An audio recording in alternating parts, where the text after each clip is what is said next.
Limitado ngayon ang pagtanggap ng mga pasyente sa emergency room ng Philippine General Hospital. Kaugnay niyan, makapanayam natin si Dr. Jonas Del Rosario, ang spokesperson ng PGH.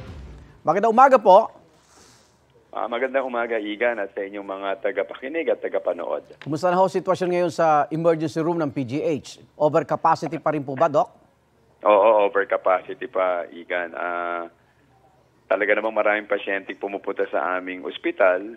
Alam mo yung emergency room ng PGH, in an ideal setting po, mga 75 patients lang po talaga ang pwedeng i-accommodate. No?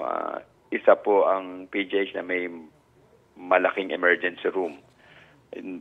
Hindi po nangyayari yung 75 patients lang. Most of the time po, we are operating way and above dun sa capacity. Usually po, mga 150 patients at any one time inside. No? Pero ngayon po, pumapalo ng mga 190, 200. At dahil po doon, talaga na-reach po namin yung tinatawag naming critical level na overcapacity. Kaya ang aming pong advice talaga ay ilimit muna yung pagpasok o pagtanggap ng mga pasyente. Ang tawag po namin dito ay code triage. Ang ibig sabihin, ang amin lang pong i-entertain ay yung mga pasyenteng talagang merong acute life-threatening emergency, yung talagang agaw buhay po. No? Opo. Ano pong dahilan ng biglang pagdami ng pasyente sa ER? May common hubang sakit o may biglang pagtaas ng... Wala. Opo, talaga marami lang po pumupunta ngayong mga pasyente sa ospital. Marami pong natatrangkaso, nagkaka-pneumonia, may mga ganun pa rin po, inaatake sa puso, nagkaka-stroke. Wala naman po kami nababalitang outbreak, no? Pero talagang padami lang po ng padami mga pasyenteng nagpupunta sa ospital. At I think yan po ay across the board. Marami rin po mga ospital na nagsasabing marami silang mga pasyente sa emergency room ngayon. Opo. Nabanggit po yung oxygen ports. Kamusta ho ba, Doktor? Well, alam mo, yung oxygen port ng PGH, about 70. Napakadami na yung oxygen port for an emergency room. Totoo lang, kami na yata may isa sa pinakamaraming oxygen port sa emergency room. So kung maraming pasyente sa loob na nangangailangan ng oxygen, talagang eventually mauubos mo. No?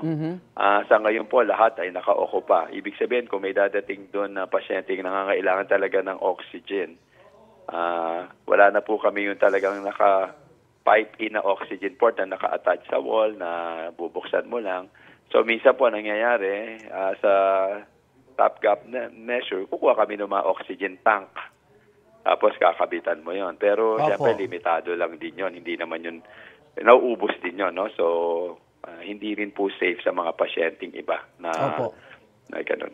Pero Dr. Del Rosario, may batas na bawal tumanggi sa pasyente. So anong mga hakbangin natin para sila din ay matulungan? Well, alam nyo, isa po kami sa ospital na sabi nga nung iba, ay yung iba po mga ospital ay nagsasabing sarado na, hindi na kami pwede. Yung PGH po, as much as possible, ayaw po namin tumanggi. Ang advisory pong ito is just to inform the public po na medyo mahirap po yung sitwasyon ngayon sa PGH. Kaya ang aming apela po, lalo na po sa mga ibang mga ospital na nagpapadala sa PGH na hindi muna po kami namin matatanggap yung mga transfer nila dahil hindi rin po sila maalagaan. Baka nasa labas pa lang po sila, hindi po makapasok yung mga pasyente. Iba naman po mga pasyente na hindi naman malubha yung sakit, na hindi naman nangangailangan ng agarang atensyon, ay maaaring pumunta muna po sa mas maliit na ospital o iba po muna pong ospital. Actually, nakipag-coordinate po kami sa Department of Health at nag-issue po ng directive ang Secretary, si Secretary Ted Herbosa, na tatanggapin naman daw po ng mga pasyente, ng mga ospital na DOH, yung mga pasyenteng hindi maaring makita o matanggap sa PGH. Opo. Maraming salamat, Dr. Jonas Del Rosario, tagapagsalita ng PGH. Ingat po. Maraming salamat, Igan. Igan, mauna ka sa mga balita, mag-subscribe na sa GMA Integrated News sa YouTube para sa iba't ibang ulat sa ating bansa.